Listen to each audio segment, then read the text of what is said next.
Namaku Naila. Aku kelas 11 di SMA Mandala Nusantara. Sekolah swasta yang katanya elit tapi kadang terlalu banyak drama. Tapi tidak ada yang tahu. Di balik hidupku yang terlihat biasa saja, aku menyimpan satu rahasia yang terlalu besar untuk ukuran. Anak 17 tahun, aku sudah setahun pacaran diam-diam dengan Revan, kakak kelasku yang sekarang kuliah di Bandung. Revan bukan cowok biasa, dia itu paket lengkap, pintar, dewasa, tenang, dan ya dia tip cowok yang bisa bikin satu sekolah histeris cuma karena senyumnya. Tapi yang tidak mereka tahu, senyum itu lebih dulu milikku. Kami pacaran diam-diam, bukan karena kami malu, tapi karena Revan pernah bilang, hubungan yang belum siap dilihat dunia, jangan dipaksa untuk dipamerkan. Awalnya aku setuju, tapi semakin hari, aku mulai merasa seperti bayangan. Revan gak pernah unggah foto kita. Kalau ke rumah, dia cuma bilang ke keluargaku, kalau dia main ke rumah temen. Padahal dia ke rumahku buat ngasih bunga diam-diam, yang aku harus sembunyikan dalam laci, tapi tetap saja aku bahagia. Malam itu, aku duduk di balkon kamarku, menatap langit yang mulai mendung, sambil membaca ulang pesan terakhir dari Revan. Nay, aku pulang minggu depan. Ada sesuatu yang penting banget mau aku kasih tahu kamu, tapi langsung ya, bukan lewat chat. Aku senyum sendiri, jantungku berdebar-debar. Penting banget itu, artinya apa? Apa dia mau ngenalin aku ke keluarganya, atau jangan-jangan dia mau ngajak aku serius? Lamunan itu terpotong saat Mama tiba-tiba mengetuk pintu kamarku. Naila, Kak Sena pulang minggu depan loh. Siap-siap ya, kita mau jemput dia di bandara. Aku langsung duduk tegak. Kak Sena, kakakku. Kakak yang udah 2 tahun kuliah di Jerman, dan super sibuk itu.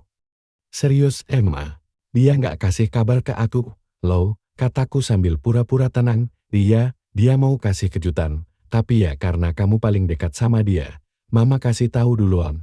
Aku mengangguk. Dalam hati, aku senang. Kak Sena itu kakak sekaligus sahabat bagiku. Kami sering curhat dulu sebelum dia keluar negeri, tapi sejak dia di Jerman, komunikasi kami jadi jarang waktu. Beda zona, kesibukan, semua bikin kami renggang. Dan sekarang, dia pulang, Revan juga pulang. Semuanya terasa seperti sedang menyatu. Dengan cara yang manis, aku menatap langit lagi. Aku nggak tahu bahwa malam itu adalah malam terakhir aku bisa bahagia dengan tenang. Bandara pagi itu penuh sesak, tapi mataku hanya mencari satu sosok, Kak Sena. Aku berdiri di antara Mama dan Papai, sambil menahan rasa gugup.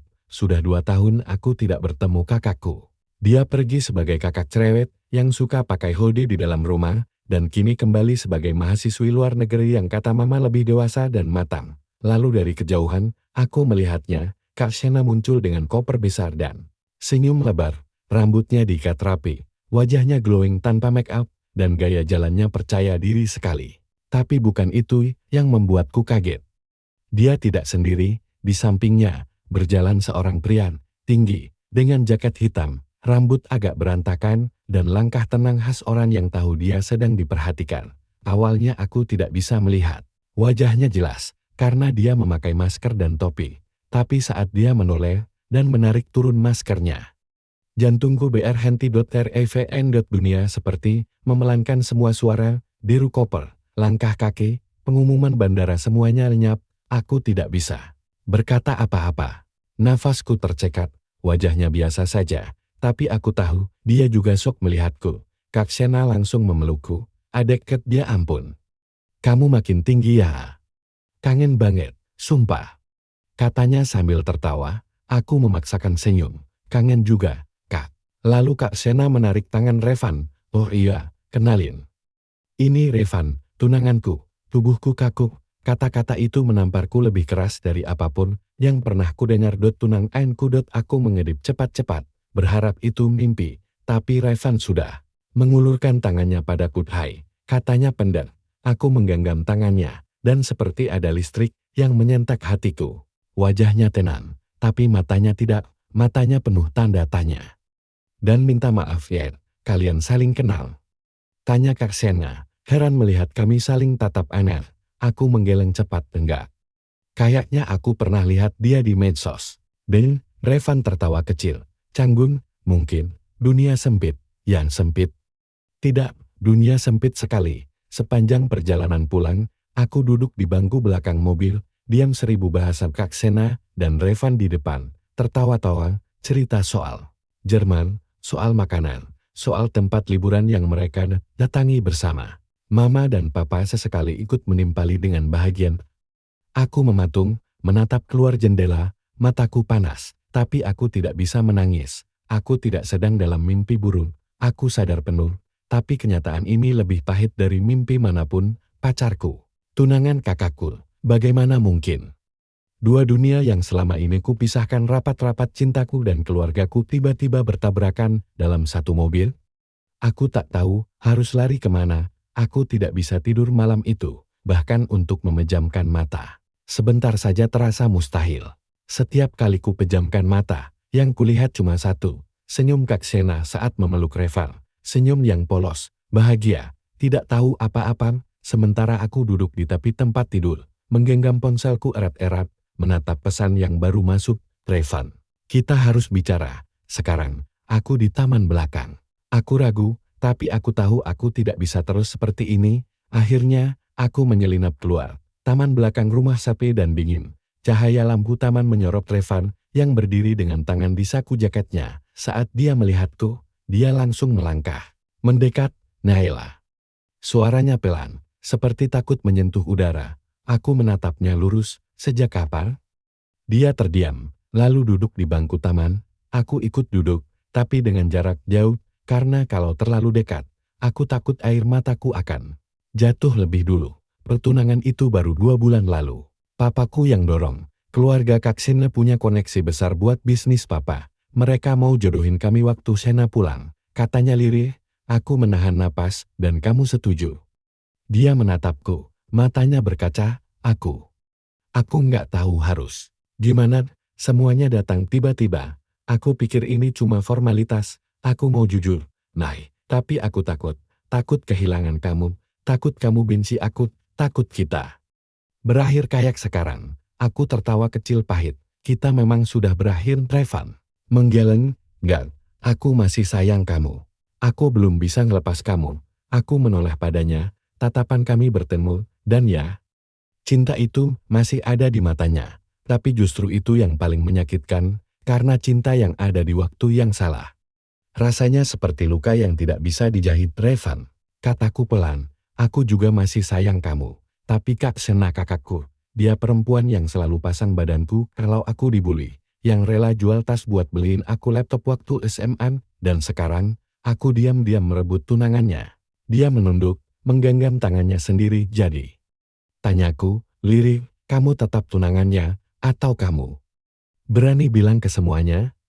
Revan tidak menjawab, dia hanya diam, dan dalam diam itu, aku tahu, dia belum siap kehilangan siapapun.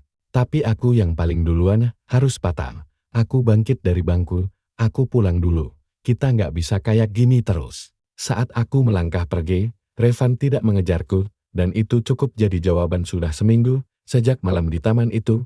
Sejak saat itu, aku dan Revan seperti dua orang asing. Kami tidak saling bicara, tidak saling pandang, bahkan tidak saling berpapasan, kalau bisa dihindari. Tapi ironisnya, justru sekarang aku harus lebih sering berada di dekatnya. Karena Mama menunjuk aku sebagai penanggung jawab dekorasi dan rundown acara lamaran Kak Sena. Naila kan paling kreatif, pasti bisa bantu Sena biar acaranya sempurna. Kata Mama dengan bangga. Aku hanya bisa tersenyum kecil dan mengangguk. Dalam hati, aku ingin berteriak, bagaimana aku bisa bantu membuat acara lamaran yang akan mengikat pacarku sendiri pada kakakku. Tapi aku tidak bisa, tidak boleh, tidak berhak. Jadi aku jalani semuanya dengan wajah senyum dan hati yang runtuh sedikit demi sedikit. Setiap malam, aku begadang, merancang ide dekorasi, memilih bunga, menyusun playlist musik yang romantis. Kak Sena selalu memuji hasil kerja kerasku. Kalau kamu yang menikah nanti, pasti indah banget. Nay, katanya suatu malam sambil menggandeng lenganku. Aku hanya tertawa kecil. Kalau aku menikah nanti, aku bahkan tidak tahu apakah aku masih percaya cinta. Hari-hari semakin menyiksa, aku tak bisa makan dengan tenang. Tidurku tidak nyenyak. Aku mulai menghindari teman-teman, bahkan menghindari diriku sendiri. Tapi yang paling sulit adalah berpura-pura tidak peduli saat Revan berada di dekatku. Beberapa kali, Aku menangkap tatapan Revan dari kejauhan, tatapan yang tidak bisa disembunyikan, tatapan penuh sesal, tapi aku tidak menanggapi. Karena semakin aku melihatnya, semakin aku merasa kalah. Di satu sore yang lembab dan berangin, kami semua berkumpul di ruang tamu untuk gladi acara lamaran. Revan duduk di sebelah Kak Sena, yang tertawa riang sambil menggenggam tangannya. Aku berdiri di pojok ruangan, memegang clipboard. Saat Revan menoleh ke arahku, aku langsung memalingkan wajah, tapi aku sempat melihatnya. Matanya merah, ental, karena lelah. Atau karena menahan luka yang sama sepertiku. Malamnya, aku menatap diriku di cermin. Ini bukan aku, bisikku pelan. Aku jadi asing dengan diriku sendiri. Aku memandangi undangan lamaran yang sudah dicetak di atas kertas itu, tertulis, Sena Revan Sabtu, pukul 10 WIB, di kediaman keluarga Besari. Tanganku gemetar. Di sanalah segalanya akan berakhir. Cinta kami, rahasia kami, cerita kami. Aku belum tahu harus memilih apa. Yang ku tahu hanyalah satu hal, hatiku tidak sanggup berpura-pura lebih lama lagi.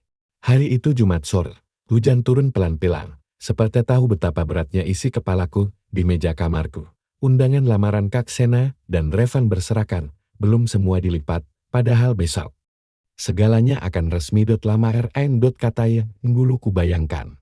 Begitu indah, kini terasa seperti pisau tumpul yang terus menyayat pelan-pelan setiap hariku. Aku duduk diam. Jantungku sesak, rasanya tidak adil. Revan pernah berjanji akan bersamaku, tapi sekarang dia duduk di pelaminan dengan kakakku sendiri. Lalu, ponselku berbunyi. Sebuah pesan dari Revan. Revan, aku di luar, 5 menit saja. Tolong. Aku menatap layar ponsel, menimbang, menolak, tapi akhirnya aku bangkit juga. Kakiku bergerak sendiri menuju pintu belakang. Di luar, Revan berdiri di balik payung hitam, menatapku seperti seseorang yang kehabisan semua kata. Aku juga tak tahu harus berkata apa. Besok kamu jadi tunangan Kak Sena, kataku pelan. Revan mengangguk. Iya. Aku menghela napas. Jadi kenapa kamu kesini? Dia terdiam sejenak, lalu berkata, karena aku nggak bisa nikah sama orang lain.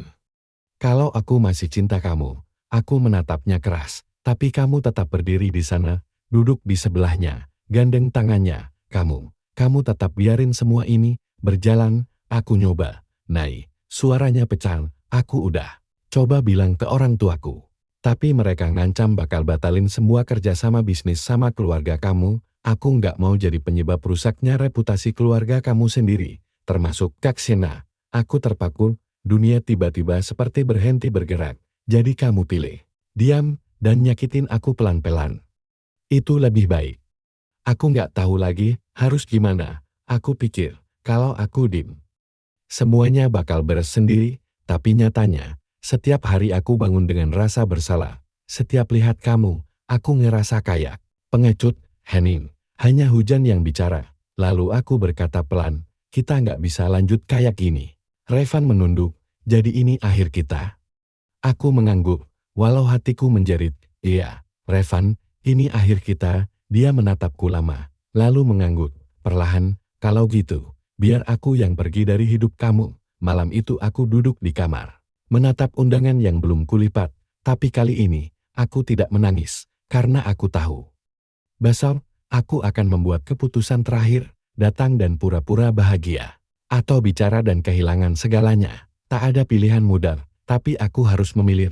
Pagi itu, aku bangun dengan rasa campur aduk.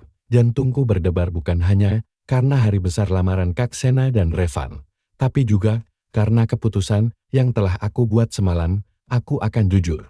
Aku akan buka semua yang selama ini kusimpan rapat-rapat. Saat semua tamu mulai berdatangan, aku berdandan dengan rapi, tapi di dalam hatiku ada badai yang siap meledak. Aku masuk ke ruang tamu, melihat Kak Sena yang cantik dengan gaun sederhana, dan Revan yang berdiri di sampingnya dengan senyum yang terlihat tegang. Aku melangkah maju, dan saat semua mata tertuju padaku, aku menarik napas dalam-dalam. Kak Revan, suaraku bergetar. Ada yang harus aku katakan. Semua terdiam. Aku melanjutkan, aku dan Revan, kami sudah bersama sebelum kalian bertunangan. Suasana berubah mendadak. Kak Sena memandangku dengan mata terbuka lebar. Bibirnya sedikit gemetar. Revan menatapku dengan mata penuh penyesalan. Aku menatap mereka berdua, lalu berkata lagi, aku tahu ini sulit. Aku tahu aku sudah melukai kalian, tapi aku juga manusia yang punya perasaan. Aku tidak ingin menutup-nutupi ini lagi. Beberapa saat sunyi yang amat panjang. Lalu, Kak Shena melangkah maju dan menggenggam tanganku. Naila, suaranya lembut tapi tegas. Terima kasih sudah jujur. Aku tahu ini tidak mudah untukmu, dan aku juga tahu Revan bukan orang yang sempurna, tapi kita adalah keluarga kita. Akan hadapi ini bersama. Revan mengangguk pelan. Aku siap bertanggung jawab atas semua ini, tapi aku tidak mau kehilangan kalian. Terutama kamu. Naila, hari itu bukan hanya lamaran yang terjadi, tapi juga sebuah awal baru. Kami bertiga sepakat untuk jujur dan terbuka ke keluarga besar. Kami akan mencari cara supaya semua bisa bahagia, bukan cuma satu pihak. Aku tahu jalan ke depan tidak akan mudah, tapi aku juga tahu kejujuran dan cinta adalah pondasi yang paling kuat.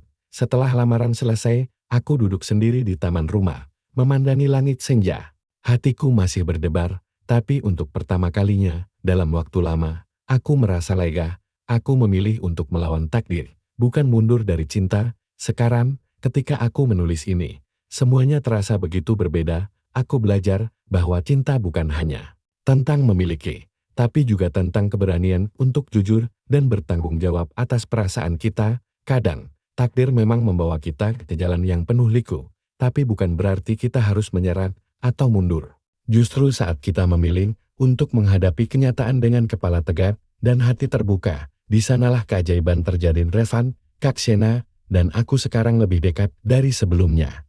Bukan tanpa masalah, tapi kami saling menguatkan. Kami belajar memahami batas dan arti pengorbanan yang sesungguhnya. Aku tahu, cinta bukan tentang siapa yang menang, tapi tentang bagaimana kita bisa berdamai dengan keadaan dan tetap bertumbuh bersama. Untuk kalian yang membaca cerita ini, ingatlah, jangan pernah takut untuk mengatakan kebenaran, jangan pernah ragu untuk memilih keberanian, dan yang terpenting, cintailah keluargamu, karena di sanalah akar kita tumbuh dan bertahan. Terima kasih sudah mengikuti perjalanan ini bersama aku.